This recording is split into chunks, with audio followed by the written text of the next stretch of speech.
ऐसा क्या हुआ जब भक्त को बचाने बीच नदी में खुद हो गई प्रकट और वहां मौजूद हर किसी को इस चमत्कार से किया अचंभित। यह सच्ची घटना देख आपके भी आंखों में आंसू आ जाएंगे, परंतु उससे पहले माता रानी का जयकारा कमेंट बॉक्स में जय माता दी लिखकर ज़रूर लगा देना। दोस्तों, यह बात है 2015 की छत्तीसगढ़ के कमैया नाम के गांव की। वहाँ एक सावित्री नाम की लड़की माता रानी की परम भक्त थी। सावित्री बहुत ही सुंदर और गुणवान थी। उसके घर के दरवाजे पर आए किसी भी गरीब और भूखे को खाली पेट जाने नहीं देती थी तथा हर किसी की मदद को वह हमेशा आगे रहती। सावित्री के गांव का हर एक व्यक्ति सावित्री के इस आचरण से प्रभावित था और सावित्री जहां भी जाती हर जगह उसे सम्मान मिलता।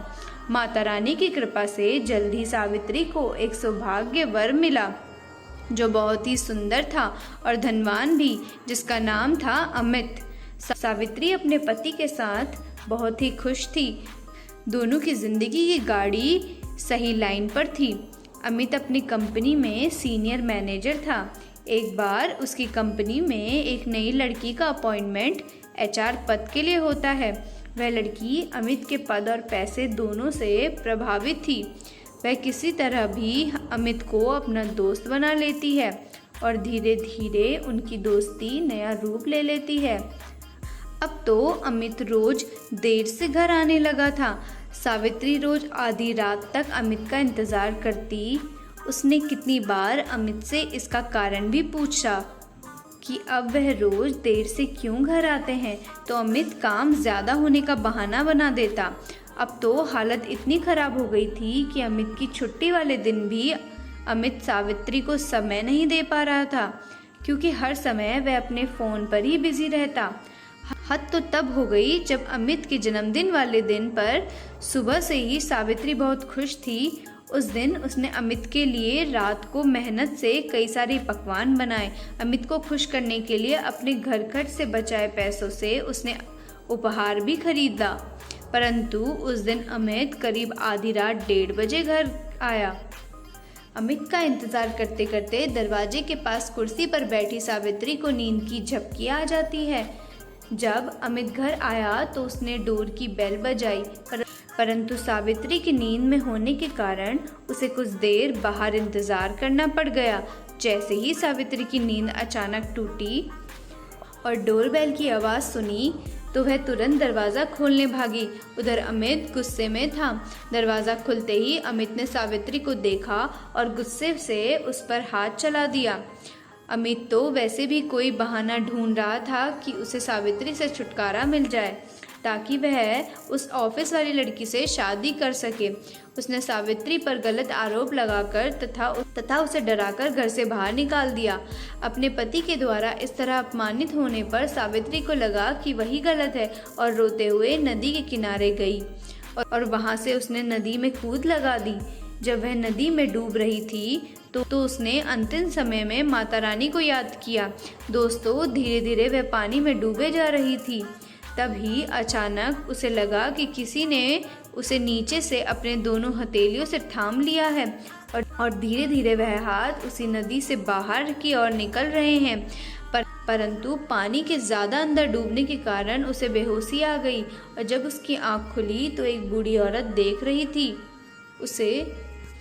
उस बूढ़ी औरत की आंखें और चेहरे में एक अलग ही चमक थी।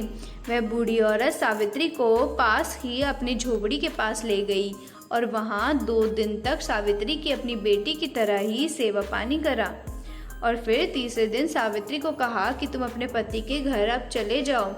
चिंता मत करो, सब कुछ ठीक हो गया है।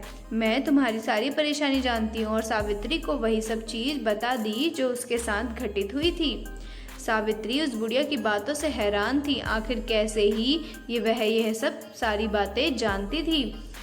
तभी वह बुढ़िया बोली, पुत्री चिंतित ना हो, मेरा आशीर्वाद तुम पर है, जाओ अब घर जाओ। इतना कहकर वह बुढ़िया अचानक वहां से गायब हो जाती है। सावित्री ये चमत्कार देख हैरान थी और उसे कुछ समझ नहीं आ रहा था।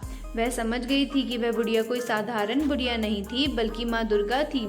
उसकी खुशियों का ठिकाना ना रहा क्योंकि जिस माता की झलक को वह हमेशा देखना चाहती थी उस माँ ने सावित्री को खुद बचाया और उसकी सेवा पानी भी करी।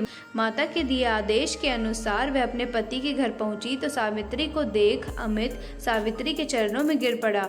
रोते रोते अमित बोला, मैं तुम्हारा अपराधी हूँ जो मैंने अपनी सीधी सादी और पवित्र पत्नी के साथ अत्याचार किया, बुरा भला कहा। आखिर कैसे उसकी ऑफिस की एक लड़की ने उसे पहले तो अपने जाल में फंसाया और फिर उसके अकाउंट से सारे पैसे उड़ा लिए और अब वह भाग चुकी थी। अपने पति को दुख में देख सावित्री भी रो पड़ी, परंतु उस दिन के बाद अमित पूरी तरह बदल चुका था। अपनी पत्नी सावित्री को हर तरह से वह ख्याल रखता था। उनकी जिंदगी फिर से सही पटरी पर आ चुकी थी और पहले की तरह खुशहाल हो चुकी थी।